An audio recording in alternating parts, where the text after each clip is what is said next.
This episode contains details of violence and domestic abuse and may not be suitable for all listeners. If you do need help with any of the issues raised, please look at the show notes for details of confidential support.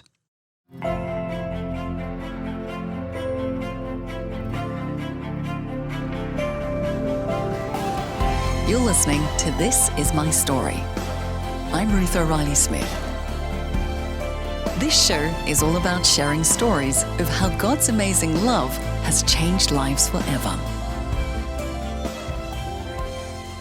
Today's episode is with Natalie Collins, activist, author, and survivor of domestic abuse, who endured a traumatic experience at the hands of her first husband. Her story begins in her late teens. I felt very much that my virginity was the thing that defined me as different to my non-Christian peers. And it was this thing that made me, on fire for Jesus. And it's really interesting because you'd think it's not that long ago. And actually, a lot of people who are adults might be thinking, oh, well, I can see that might be what you might come to a conclusion of. But that's not really the norm. But I'd say for a lot of particularly girls, I think it does become the norm.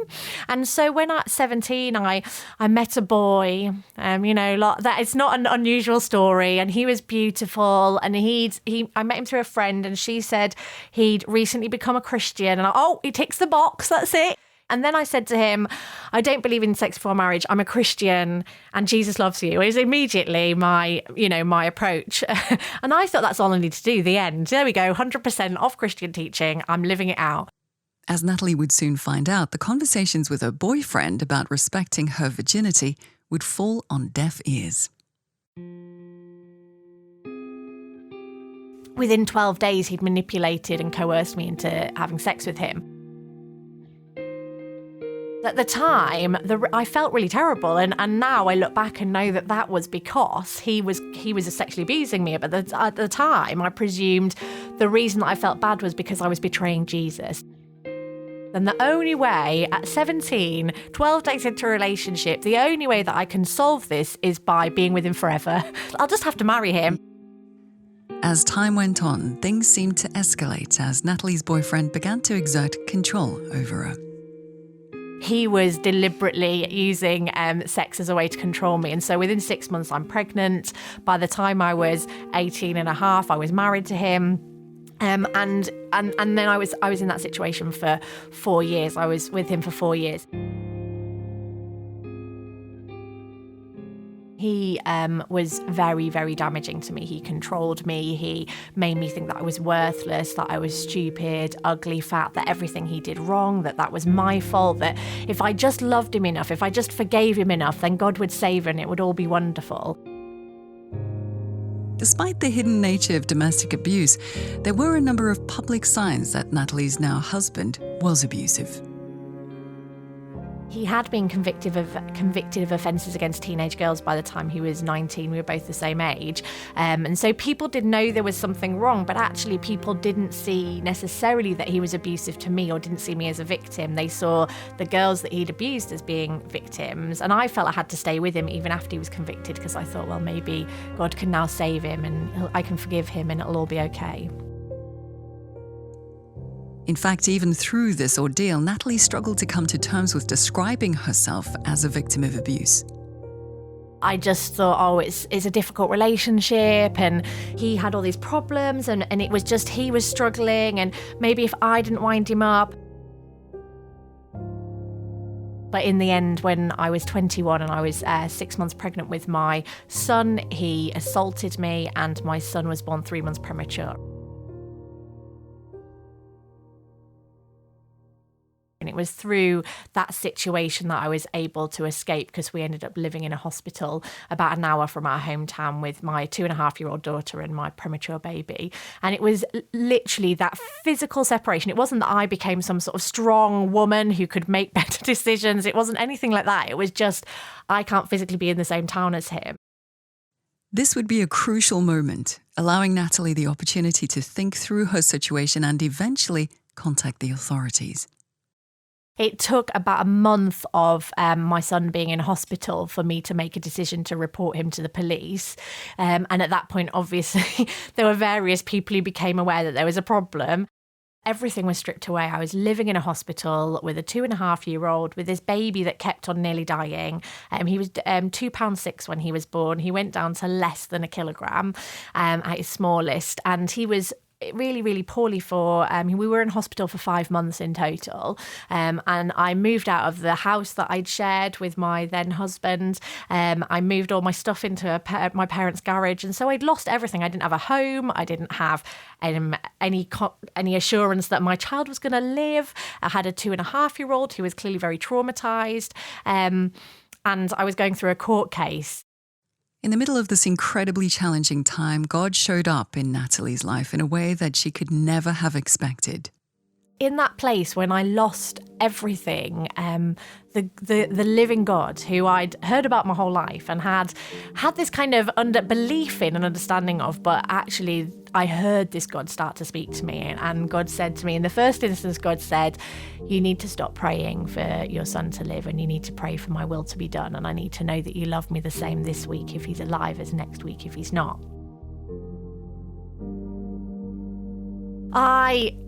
I kind of was in that situation thinking, can I do that? Can I, this living God that I've spent my whole life being told is amazing was not giving me any hope, wasn't going, don't worry, I'll be a magical fairy godmother. I'll come along and fix everything. And if you trust me, then everything will be wonderful at the end. And that's not what God said. And it's interesting because my entire understanding of God up until that point is that's what God did. If you just loved enough and forgave enough, then that was a formula for things going how you wanted them to. And so in that hospital, I chose to trust God and to be obedient to God and to follow God regardless of what it cost me.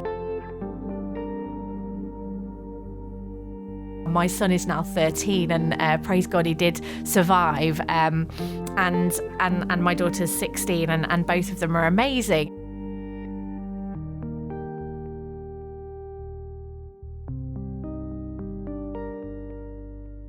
But even after beginning criminal proceedings against her abusive husband, she still struggled to completely break free of him. It'd be lovely to go, oh yeah, no, he became totally reformed and it's all been wonderful. That's not what occurred. When I left him, I reported him to the police. During the time where we were going through the court case, he manipulated me into various types of contacts with him, including sleeping with him. It is very confusing because obviously I'd been assaulted, he'd caused my child to be premature, and actually then I'd reported it to the police, but then I still ended up in a situation where I then after that situation slept with him. I was in a highly vulnerable state with a premature baby, and at the time the only person that I thought deserved to hear me moaning about the situation, because that's how I perceived it. I didn't see it as actually like I've been through a lot and people should want to support me. It was like, oh no, to inflict myself on other people is too terrible a punishment. Therefore, the only person who deserves to listen to me is him. And so, when we have a sick child, we want the father of that child to be involved in that. And his part of the abusive behaviour was him being very indifferent and being very uncaring, and so any form of attention was something that I felt like, oh, this maybe he does care. Natalie had to make some bold moves to distance herself from her abuser. I moved to a different part of the country because I knew that if I went back to my hometown, I wouldn't be able to stop myself. I wouldn't have any control. So God told me to move to the northeast. So I moved up there. I didn't really know anybody. The people that I did know moved away quite quickly. So I was living with 2 small children on my own. I was 21 at this point. But it was a really healing time for me, just being on my own with the kids, building really strong relationships after so much trauma. And then God called me to move to Essex. So I moved down to the south of England. And I just decided in that hospital, when God tells me to do something, I will do it. A lot of it was about being physically removed from that situation, and it was also about starting to build that relationship with God. But also I was referred to a programme that was for women who'd been subjected to abuse that was run by a local women's service, and it was through that service that I started to use the label abuse to describe my ex-husband's behaviour. God would continue to speak to Natalie as she journeyed on her road to recovery and restoration. But one thing she did not expect was to hear God tell her who she should marry. And so God said, you need to marry this guy. And I was like, no. I'd known him for like 6 years. It wasn't that weird, like stranger. Like, you need to marry this stranger. I'd known this guy for 6 years. He was a friend of a friend. And I ended up marrying him. We've been married for over 11 years now.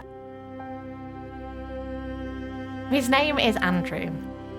He's the absolute best person that I could have been married to. He's absolutely brilliant. He is full-time at home with the kids so that I can do the work that I do. He does all the administration. I'm really blessed that God has given me somebody who resources and supports me and loves me so wonderfully. So it is really wonderful, but it was that journey of actually, deciding to have a relationship with somebody that I hadn't really chosen for myself. Yeah. And it has been that attitude of trust in God first that has sustained her in the years since her ordeal. It has been about letting the God of Christian culture die and the God of creation and the living God come alive. And a lot of that has meant about not only dying to those expectations, but also there's a lot of death to self, a lot of dying to my own assumptions and what I wanted, and choosing to marry somebody that I didn't really want to marry. So it's not a case of that you follow God and everything just becomes magically wonderful. We've had so many challenges, and challenges continue. But I think for me, the God who demands everything of us and asked me to give up everything, to give up even the hope that my child would survive, that God is worth giving up everything for, because at the other side, when you give up all that stuff, at the other side, there's this powerful liberation that you can't even imagine. And it talks about there being, Jesus's yoke being easy and the burden being light. I almost had this vision of you're carrying this massive rucksack around and it's packed full. It's like going around it's like you're 3 people wide with this rucksack, and it's massive and it's heavy and it's got all your stuff, all your value, everything that's important to you. And you're walking along and God says, right, you need to go through this tiny crevice. And the only way to get through it is to take off the bag and your shoulders are all cut and from carrying this really heavy bag, and you have to take it off and you have to climb through this crevice not knowing what's on the other side and thinking, I can't leave all this. This is all the stuff. This is all the stuff that I've served God with. This is all the stuff that helps me to know who God is, etc., etc. And actually climbing through this crevice and leaving that behind, that you don't know what's on the other side, but it is through giving up on all our expectations, all our understandings a lot of the time, and choosing the God who is everything, who asks us to give everything, but in order that we might find everything. And it is so crazy and mysterious and counter counter any sort of rationality. But on the other side, there is this liberation, and God can provide us with everything we need. And it may not be the things we think we need, but when we get there, we discover, wow, this is more than I could have ever asked or imagined. So how do we reconcile the need to forgive those who've harmed us with the need to escape an abusive relationship? You have this idea that forgiveness is you just wipe the slate clean, and that description of forgiveness is of God's forgiveness to us. But if someone chops off my legs, it doesn't matter how much I forgive them, I've got no legs for the rest of my life, and similarly, we need to see emotional harm or psychological harm, that sometimes the only way that we can be safe is to not remain in relationship with somebody, is to cut that person off. And that's not about being unkind or unforgiving. It's about recognizing that there are consequences to behavior. A useful passage, I think, to talk about forgiveness is to look at how Joseph forgave his brothers. That when Joseph's brothers approached him, Joseph didn't go, oh, let me give you a hug. He tested them to see how they would treat his younger brother Benjamin, this brother who represented the same sort of position in the family as he did. And only when he was sure that his brothers were going to protect Benjamin did he become vulnerable to them. And so we have a model there that says that forgiveness doesn't necessarily mean we have to immediately become vulnerable to somebody who's hurt us. In the light of everything that Natalie has endured, she's now dedicated herself to activism, fighting for justice for other domestic abuse survivors. She's also passionate about resourcing the church and organizations to help them spot early signs of abuse. most people are familiar with the Me Too movement, and we've seen the church really start to open up to the fact that there is a problem in the church. We've started to see equality as something that the church, not everywhere, but is starting to go, this is something we should be dealing with. And I've been working on issues around domestic abuse and male violence, sexual violence, pornography, lots of topics. Nobody really finds me fun at a dinner party, it has to be said.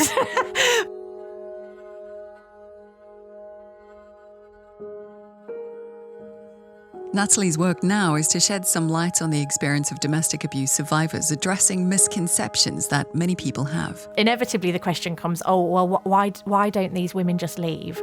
And it immediately, the first thing is, there is no such thing as these women. 30% of women will be subjected to abuse by a partner. So these women are your sisters, your friends, people in your church, they're the teachers of your children. So there's no such thing as these women. And if we could just leave, we would just leave. There's a physiological thing called traumatic attachment. It used to be called Stockholm Syndrome. People are often familiar with it in terms of kidnapping or hostage taking, where somebody is kidnapped and they have opportunity to escape and they don't. And what it's about is that humans were made for attachment. Both scientifically we know that, but also theologically, we were made for love. We were made for relationship with God and with other people. And what happens is when we are with someone who's abusive, one of the tactics of an abuser is to isolate us from anybody else. And so if you have a friend or family member and you think, I don't have any relationship with them, and that very much coincided with the start of a new relationship, be aware that there could be more going on. And so once we're isolated from everyone else, when we are threatened, when any human being is threatened, the first need that they will try to meet is to remain attached to something. The theory around breaking traumatic attachments is it takes about a year with no contact, including third-party contact. And if you think about how the church is set up, it's set up to forgive, it's set up for relationship counselling and all the sorts of things that push people back into relationship rather than saying, actually, this is going to be really dangerous. We should be trying to detach rather than remain attached where there's abuse. Many churches are now actively looking inward to see how they can improve their response to domestic abuse victims. So we have to start having really important conversations about sex, about what it means to be a woman and a man. We have a particular understanding of masculinity, where, those who are responding to the lack of men in church talk about, that the church is feminized or it's too romanticized, and, women are all obviously the problem, even though men are mainly doing the leading of it. Let's get some bear wrestling, it'll all be fine. And that model of masculinity is really, really harmful. The reason why there are less men than women in the church is not because women have tainted the church with their, ladiness. It's because the gospel message is one that requires weakness and vulnerability, and masculinity at its core says you've got to man up, you've got to have it all together, you need to be responsible, be a breadwinner, don't be weak, don't be vulnerable.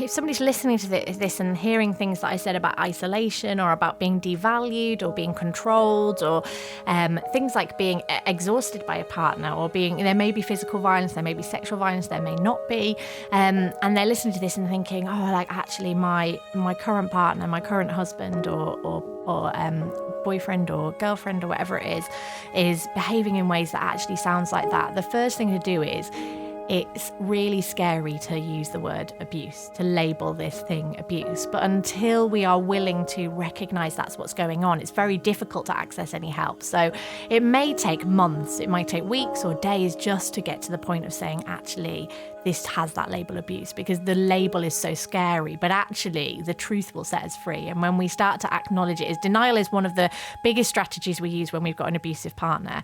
And so we have to be willing to overcome that denial. So the first stage is acknowledging this is abusive behaviour, and then the next step is getting access to local support. So if you Google domestic abuse and your local area name, and if you've got an abusive partner, they may be controlling the access to technology, so they might need to do that in a library or on a friend's phone or something. But basically finding the details of a local service and contacting the service and saying, actually, I'm really concerned of what's going on. If there's any illegal behaviour, reporting that to the police is really, really helpful. But that's a big step for people.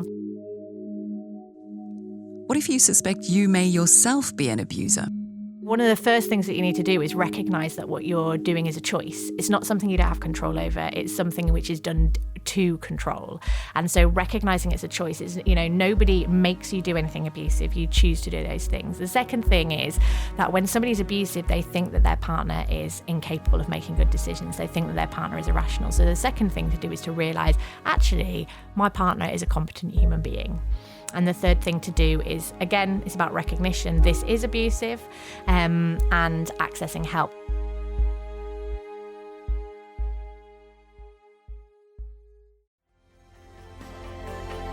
This is my story with Natalie Collins, author of the book Out of Control: Couples, Conflict and the Capacity for Change.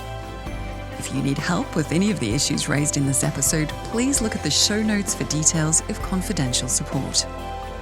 Make sure you share and subscribe, and to hear more podcasts from UCB, you can download the UCB Player app or search UCB wherever you get your podcasts.